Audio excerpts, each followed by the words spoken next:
This verse at weddings, right? Love is patient, love is kind, it does not envy, it does not boast.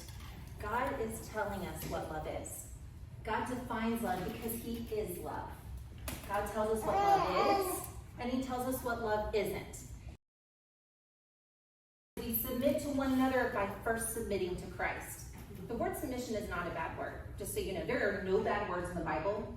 All of them have a purpose and a plan. God designed every single word to be put in the Bible for a reason. Submission is one of those. And we are called to submit first to Christ. Now, I want you to write this somewhere. These Bible verses in Ephesians lay down the beautiful plan and purpose that God has for our marriage. He tells us to first submit to him, to serve one another, and then he has responsibilities for our husband and responsibilities for us. And ladies, it is beautiful how he intertwines marriage with love, purpose, and he protects it if we live it that way. Let's see what he says. So both a husband and a wife are both called to submit to Christ first and foremost, right? We don't answer to our husband, we answer to God. But then God says to serve one another. So the husband serves you, you serve him. That's what we're both called to do, okay? Now the husband, his responsibilities are a little bit more than yours. He's got a huge weight on his shoulders. I don't know about you, but there is no way I could carry half the burdens they do. Because the first thing that a husband is called to do, and this is actually in 5:25 through 33, read it at your own pace and be like, whoa, God, you're amazing how you plan this all perfectly. He calls a man that gets married to a woman and they say their vows together. He says, you know what? You're going to love this wife like I did the church. Do you know what Christ did for the church? What did Christ do for the church? He laid down his life for them. You got to make time for your marriage. It's got to be before your kids.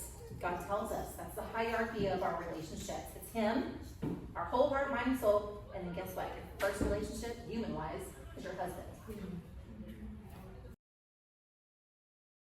Man, you got a woman. Come together beautifully. They say, I do, under God, and then this starts happening. He rubs you, you rub him, and all this friction starts happening. Oh, why does he smack like that at the table? Ooh, why do her feet stink in those shoes? Ooh, why does he look at me like that? Like, no, this is not happening right now. Why is she never wanting intimacy? And so we start rubbing each other the wrong way. And we start seeing each other the wrong way. And then our heart starts getting achy and we start getting bitter. But guess what?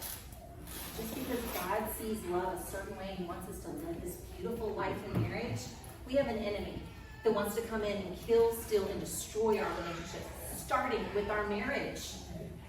And then guess what? That trickles down to our kiddos. So you have to understand that we have an enemy at large who wants to attack your spouse. He wants to attack, first of all, the head of your house. Because he knows if he can attack the head of your house, then it'll eventually rub off on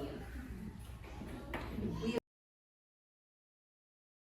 So God has designed 3 special gifts in this unique union. A partnership, where we come together and we're like, we got this, we're a team, you do your thing, I do my thing, we got this. And then when we become one flesh, then we get to raise arrows. And we get to raise a family. So we have this partnership that allows us to have parental authority. And God says, okay, here's some kids. Hey, we got a family. Now we get to use this partnership to raise these little kids and bring them up into the kingdom. This is awesome. Motherhood is fun, okay? All right, but the last thing, after you have this partnership and this beautiful motherhood ministry journey, you also got something else that God gives you in your marriage. It's called passion